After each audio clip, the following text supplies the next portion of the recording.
Hello and a very warm welcome in the first part of the election campaign in the battle for 2019. The attention was squarely focused on the Balakot airstrikes, the terror attack in Pulwama and India's national security. Now, just ahead of the first phase, Rahul Gandhi and the Congress party promising 72,000 rupees a year to the poorest of the poor. Can the minimum income guarantee scheme be implemented without taking the country to economic ruin?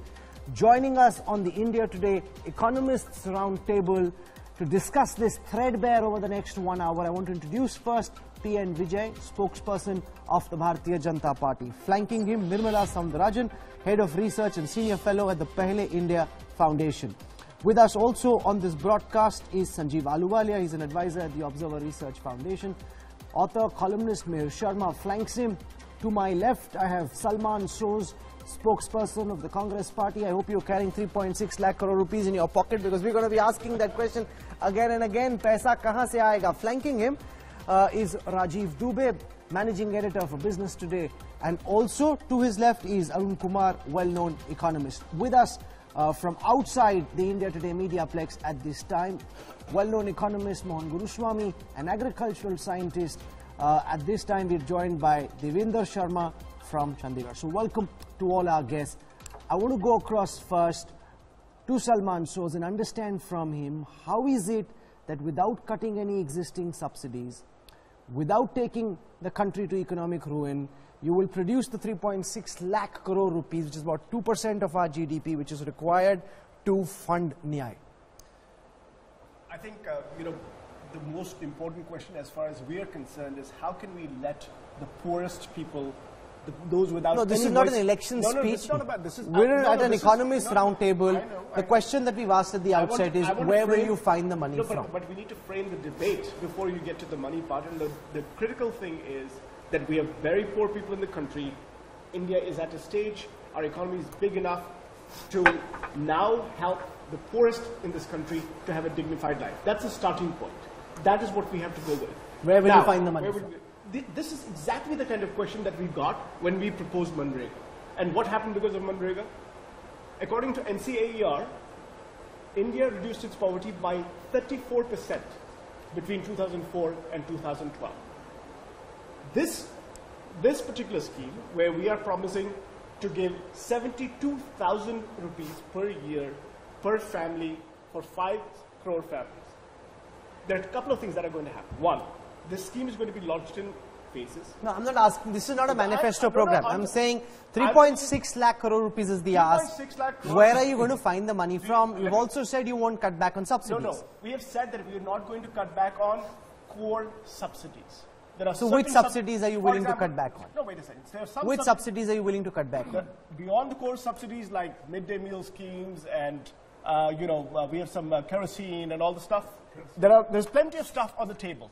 And by the way... No, what is the stuff on the table? One second, let's be specific. Which subsidies are you willing to cut back on, Mr. Soz? There are only two ways you can balance your budget, right? You can either increase your revenue or you can cut your expenditure. On the expenditure side, I think there's plenty. I mean, every year... You're not answering my question. Don't give us rhetoric, give us... This is an economist roundtable. All of them want to know from you. No, I'm sorry. If you're saying there are non-core subsidies, which are the subsidies the Congress party is prepared to cut back on? I'm sorry. I'm just giving you a very reasoned argument. Did Narendra Modi tell you where he's going to get 15 lakh rupees for every bank account? That's not the answer to the question. I'm just trying to answer the question. What are non-core subsidies? What, according to the Congress party, are non-core subsidies? There's non-core spending that we should not be perhaps doing. Like what? Like you have revenue foregone on for so many corporations. We're giving incentives, and what are we getting back? Or NPS, 3,50,000 crores of NPAs were written off between 2014 and 2018, out of which only 50,000 crores have been repaid. NPA doesn't come from the government's balance sheet. First of all, let me, Mr. Soz, one sec. Let Rajiv come in. Rahul, just one sec. It is almost delusional, to my view, of the Congress to think a scheme of the scale of 6 times of Manrega can be funded out of nothing. It is almost impossible. It's 6 times and more of Manrega. The other important thing is that if you think that you have the leeway in the coming year, you don't. 11.5% escalation on current subsidies is already accounted for in the next budget. You're not going to get that. The second important thing is that almost 3/4, probably more, of every rupee the government of India is going to earn tomorrow is already accounted for today in terms of where it's going to be spent. You do not have that. You need to so try you have harder, to figure you out, need to try you again. have to figure out new ways to tax. So please tell us, where will you tax the people? First of all, on the taxes part, let's get to the revenue side. On the revenue side, there'll be no new taxes for the middle class. In fact, the middle class has been suffering from a lot of tax terrorism. There'll be no new taxes for the middle class. Okay? Fine? Revenue foregone, we will look into that very, very seriously. How much do you hope to be able to generate through revenue foregone? Once again, wait. how much resource mobilization do you hope to do through revenue foregone? How much money will you get? There are right now, I think there's about 80,000 crores just on the corporate side, right? You need to get to 3.6 lakh crores, even if I assume what you're saying is correct. You look at 3.6 lakh crores, there's so many ways. What are the ways? I'll tell you. When you put this money in the hands of people, 3.6 lakh crores, poor families, what will they do with it? They'll spend it. They will not save it, they'll spend it. That is going to give rise to economic activity. That is going to be the kind of stuff that will actually help one the second. economy. Everyone here studied more economics than I did. But what we're understanding is we're not cutting subsidies in a big way. We're not raising taxation. Yet somehow we'll raise 3.6 lakh crore rupees. This even to me sounds like voodoo economics. Let's hear from some economists. I'll start with Mayor Sharma. Does this make sense? We won't cut back on subsidies. We won't raise taxes. Won't cut back on core we'll subsidies. somehow find 3.6 lakh crore rupees. Mayor. Well, I think that unless we know how this is going to add up, it's going to be very difficult to believe that it could possibly be implemented. Definitely, I've looked at the explanation that the Congress has given in general for how this will all work out in the end. If it works out, it will work out in the medium to long term. I don't see how in the next few years you can possibly afford this. Sure, maybe there'll be, as Salman is saying, maybe there'll be an increase in spending and that will lead to an increase in output, but that's in the future. I don't see how the next year, year after that, 3 years from now, this is not going to send the fiscal deficit up 5-6%. They're saying they won't cut back on core subsidies, they won't increase taxes, yet they'll somehow at the outset produce 3.6 lakh. We won't increase middle class taxes. Let me look at the numbers in perspective. I'd be the happiest person if the heavens opened up and Kubeira came and gave everybody 72,000 rupees. Why 6,000? 60,000 also I'll ask. But that not being the case, we have to do the numbers, we have to do the maths. We have 3 core subsidies in this country: food, petroleum and fertilizer. All these 3, as per the revised estimates of 18-19, worked out about 72 to 75,000 crores. Now we are shooting at 3.6 lakh crores. I don't think the Congress is serious about throwing away subsidies for gas for the poorer sections, kerosene, about fertilizer subsidy for the marginal farmer, about the rations thing. So I don't think the Congress, unless they are Congress has this habit of shooting and scooting, you see. When you got 45 seats, you can afford to do that. But to be taken seriously, and I take the Congress party very seriously, but because let's not forget, they brought in the new economy into this country, Narasimha Rao and Manmohan Singh. They're still grateful to them. Congress is a great party. So when Congress says something, we take it very seriously. So I don't think any practical politician will try to remove subsidies in this country. Then taxation, our experience with GSTs, every time we have the GST council meeting, the Congress ministers, the Congress chief ministers, others shoot for lower GSTs. So I don't think there is much opportunity for us to increase indirect taxes. Direct taxes, we are trying to do something. Salman himself said that there is not much scope for increasing indirect taxes. No, but he leaves that veiled threat only for the middle class, which means if you are rich, God help you, the Congress party is coming for you. Who do you think is rich? What according to you is the middle class? By the way, we know about the strong relationship with the Congress party, right from Mrs. Indira Gandhi with businessmen. We don't want to talk about it. I will just say this. There is history recorded. Look at the effective tax rates for corporations and see who's paying the highest effective tax rate in this country. Companies that are earning between 0 to 1 CR, their profits before taxes, they're paying the most. And companies that are the wealthiest, they're paying the least effective tax rates. I'm sorry, that cannot continue. I want to ask you one thing. I'm just saying you brought in the subsidy scheme for Uttarakhand, Himachal and the northeastern states and Jammu and Kashmir. And that was the biggest What you said was people don't have to pay income tax, people don't have to pay People in Jen pay their excise income duty, taxes. I pay and income tax. all the multinationals. I'm talking about the big corporations whom you feel BJP has been favoring. All the multinationals, and I'm in the corporate world, take it from me, the Hindustan Lever, the Britannia, the Colgates, all of them shifted to those no tax areas. You did that. So now, tell me specifically, all this grandiose statement is fine, I'll take money from the corporate tax, from the corporates. Where will you take it? You have to go into detail, because if you said 30,000 crores, it's fine. You're talking about 3.6 lakh crores. Okay, let's hear from the other guests also. Sanjeev Ahluwalia, is this voodoo economics?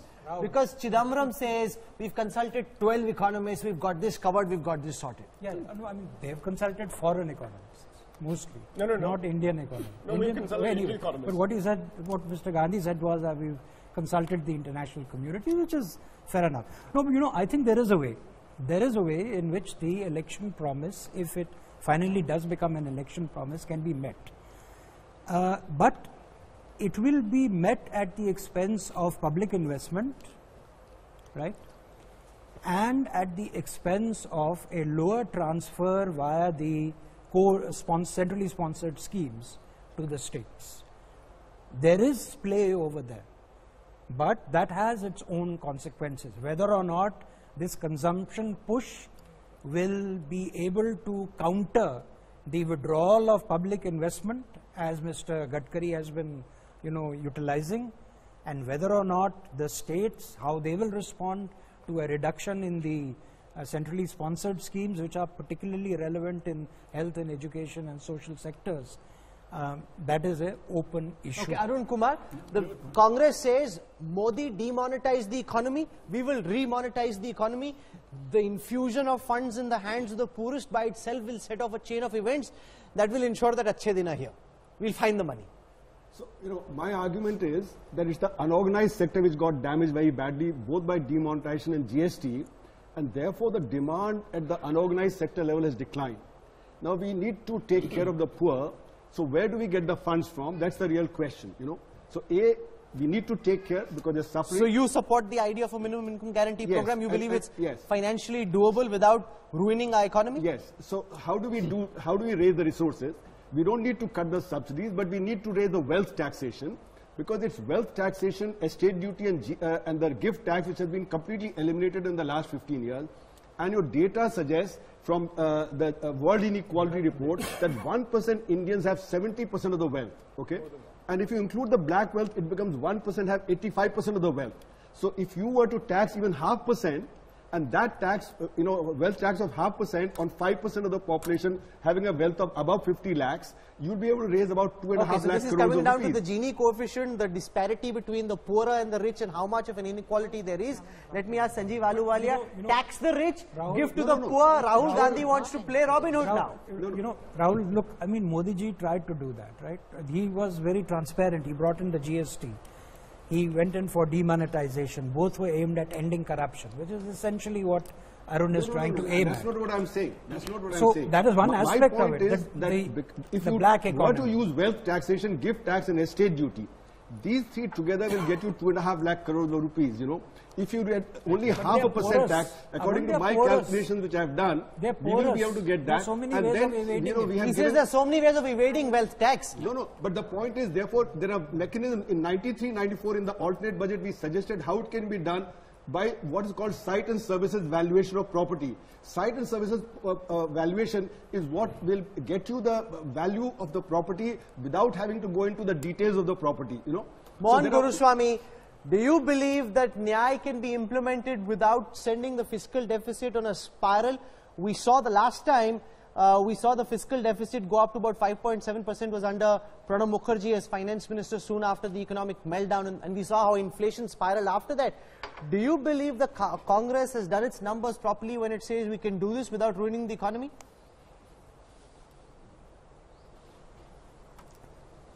I don't know if the Congress has done its numbers. I don't think so. But I think it can be done. And I think the money can be found for this. It's only 1.6% of GDP. And like Arun suggested, if you put a 2% surcharge on wealth tax and inheritance taxes, you will get this kind of money. So, it's just a question of will. And I think some of the existing subsidies which are unmerited have to be have to be looked at again very carefully. Now, for instance, there are subsidies on sugar, milk, and all kinds of things, which go to the urban middle class. I think you need to look at this. Even when a country can spend 11.4% of its GDP on paying government employees, surely it's not difficult to find 1.4 or 1.5% of GDP for the poorest 20%. And when you add, you're not going to add 12,000 rupees per month to every family. Please listen to me. 6,000 rupees per month to every family. It's topping up from what I can see. They guarantee a minimum amount of that much.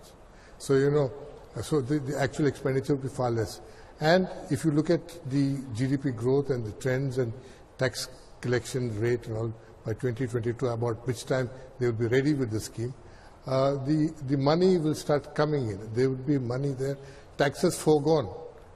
So said there was 80,000 crores, but last year actually direct taxes and commercial taxes and excise duties foregone were 3.48 lakh crores. You can look at that again. Nirupama Soundarajan, public there are sector economists who seem to be suggesting public sector that industries make tax losses. the rich, everybody is making losses. You will find ways of rewarding the poor. In election season, politically and as far as votes are concerned, that's a compelling argument. And it is, but let me also say two things, and I agree with Sanjeev here. See, first, there used to be wealth tax in this country, and even when there was wealth tax, you saw revenue deficit actually growing. So clearly at that point, because the wealth is so porous, it was migrating somewhere else, it remained hidden. Those are problems that you are going to continue to have to grapple with today. But we used to have it. We recently got rid of it. So I don't know whether reintroducing it is going to get us the entire revenue. Second, just to give you some numbers, Rahul, since we're talking subsidies, see, if you need to allocate money, the way as this one said it correctly, you either have to increase your revenue.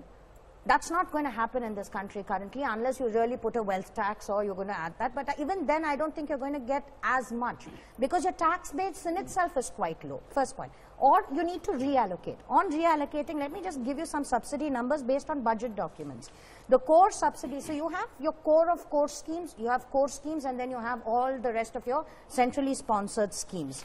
The total that you spend on all of that as of 1920 budgeted estimates is about 13 lakh crores. So you have money there. You can rearrange that and create the money. But ask ourselves this, that what are we willing to do away with?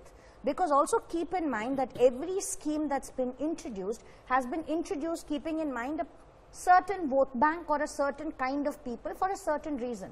So if you're going to take that away from them, can you guarantee that they will be compensated in another manner, notwithstanding whether they need to be compensated or not? But let's see what's been happening directionally. We've been saying that India is not been a tax-compliant economy, therefore let's moderate taxes, both corporate and private taxes, so that more and more people come into the tax net. That will improve the tax to GDP ratio, make India a healthier, more structured, more formal economy. That's the direction we've been on generally, even during the UPA years, taken forward during the NDA years. Now you impose a wealth tax and completely reverse that cycle. Salman Soos, that doesn't make sense. Well, first of all, when you talk about taxation, indirect taxes are actually on the rise in this country. Indirect taxes basically they impose a disproportionate burden on poor people in this country. I'm sorry, we have to reverse that trajectory. We need more direct taxes as a ratio of overall taxes. That's one. Second, if you have to do something like GST, very good, but please keep it simple. Our institutional capacity to implement such taxes is very limited. So you're creating a monster instead of simplifying the tax. The Congress Party, just a second, the Congress Party has promised and will, in its manifesto, which will be released next week, drastically simplify GST and lower the upper whatever the maximum tax rate is. But each time we seem to be simplifying GST collections actually come down. No, wait a second. Wait a second. I think if you want a more tax compliant nation, please do not start having taxes, indirect taxes at 28%, 41% and all that. That's not going to work. That's what international research shows. I don't know where they came up with this structure. what the World Bank calls the most complex or the second most complex indirect tax structure in the world. Let us not have that. Let us please cut our people some slack. And by the way, when people say Indians don't pay enough taxes, we're a poor country. No. You will not have that. I'm sorry. Rahul, I'm sorry. Don't have enough. He's saying 28% indirect taxes in the world. And he's going to cut it. Tax GDP ratio is also He's one of going the to lowest in the indirect world. taxes. So and the he's saying capacity he's to pay going more to taxes increase is direct there. taxes. Will the Congress manifesto, which will be released next week, say it will raise direct taxes, it will bring in excise duty, it will bring in wealth duty, it will bring in the gift tax? Please, if you have the honesty, please say it. I will tell you. By the way, Mr. Vijay, you come from a party where people, they made promises. Don't talk about my party. Well, It's your manifesto. Well, no. It's your promise. I'm sorry, you're from a political party You that promised to must have take us to the decency. moon and delivered us You into a must have ditch. the decency No, in but your manifesto. But Mr. Vijay, what you say can only be taken with a pinch of salt because you promised 15 lakh rupees into people's That was accounts. not in our manifesto. No, but the Prime Minister not in our said it. manifesto. No, whether it's in your, That was you're never saying, in our so are manifesto. you saying that the Prime Minister shouldn't be taken seriously when he's doing campaign Rahul, speeches? Rahul, what's to know? I think the 15 lakhs has been bandied about enough. He and we have been trying our best to get money from overseas, held by Mr. Rahul Gandhi's friends. Let me put it that way. Oh, really? Let me put it 5 that years, way. what has he done then? Why hasn't he taken Mr. Rahul Gandhi's friends one are so second. clever. One Are second. so clever. So all of In these spite people of are our running best away with the efforts, money? we No, said Mr. Gandhi's friends Come on. are all Let's have a residing in But various Mr. parts of Vijay, India, Mr. Vijay, outside the it world. was on the 7th of November. It was on the 7th of November in 2013 in Kanker in Chhattisgarh, That's right. where the Prime Minister promised 15 lakh rupees into people's account, and I can read out exactly what he said. The whole world says that all the crooks in India deposit their monies in banks Exactly. abroad. I'm happy you Black read the whole money thing. is I've read hoarded the in whole banks thing. abroad. My brothers and sisters of Kanker tell me this stolen money should come back or not, this black money should come back or not. Shall we take back every black penny that's hoarded by these crooks? If even once the money hoarded by these crooks in banks comes back, every poor Indian will get between 15 to 20 lakh rupees, just like that. Saying it again. That's he's so got much that money. money. Saying it again and again and again and again. If That the this friends- wasn't in your manifesto. If the, no, Don't believe the election Rahul, if the friends of Mr. Rahul Gandhi, who reside in various parts of the globe, if they are good enough to Like bring Mehul in, Choksi? if they bring Like in, Hiram Modi? Rahul, Like Sir, don't hold my Somalia? hand. I'm not kidding. You're putting me under pressure holding my hand. One second. Devinder what Sharma I'm is saying listening is in. we sold, Mr. nobody Modi told has you an the sources estimate. also. Rahul, Mr. nobody Tumani has an told you estimate. the One sources. second. Devinder Sharma, there Congress is is not telling me the sources. no matter how much verbal gymnastics Salman Soz does, the fact is the Congress so far has come up with no cogent explanation for where they will raise the 3.6 lakh crore rupees from. Most sensible economists believe unless you either raise taxes or cut subsidies, this is just voodoo economics. Well, first of all, I don't know where the money will come from. Mr. Rahul Gandhi hasn't spelled out the mechanism of delivering this NYAY scheme. But having said that, what disappoints me is that every time some money is to be given to the poor, the question that this country debates is where will the money come from? But when the money has to be given to the corporates, I've never seen the economist ever questioning where will the money come from. I'll just give you one example. In 2009, at the time of the global economic meltdown, India provided an economic stimulus package of 1.86 lakh crore to the corporates. Now, I didn't hear a debate happening at that time, where will the money come from? And to my surprise, that economic stimulus package is still continuing. For 10 years, we have giving an economic stimulus to corporates. Nobody is questioning where will the money come from. No, but or where has Devinder the money Sharma, when gone. it comes to rhetoric The and point I'm just trying- flourish, you get full marks. But if you see what's happened over the last 5 years, you've actually had the insolvency and bankruptcy code. Sorry, put in don't place. say rhetoric. You've had Sorry, schemes like Rahul, you've had please RERA don't put call in it place, rhetoric. This which is the has actually reality. put the screws on corporate India. You can't compare what was happening in the past with what's happening now. From the likes of Naresh Goyal But it's to the happening even likes now, of Rahul. You Vijay need to Mallya, understand. they've been losing control of It's- their business. Therefore, this sounds like, oh, I'm on the side of the poor. It's a great rhetorical argument. It's not matched by reality, Devinder Sharma. Let me answer that.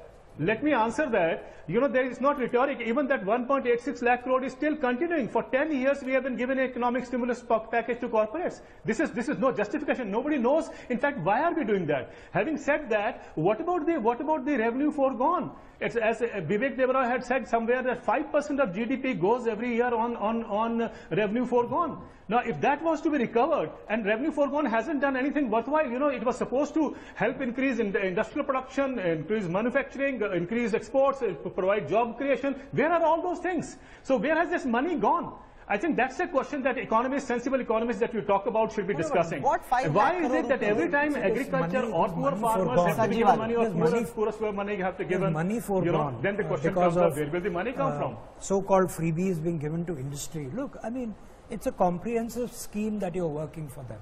Everybody knows interest rates in India are horribly high. Surjit Bhalla has been shouting from the housetops that the interest rates are very much higher. They can be cut by 3 percentage points for industry and for everybody else. But we don't do it because of our own institutional issues. So these are ways in which you compensate the investor. If you don't give a good break to the investor, he can invest anywhere in the whole world.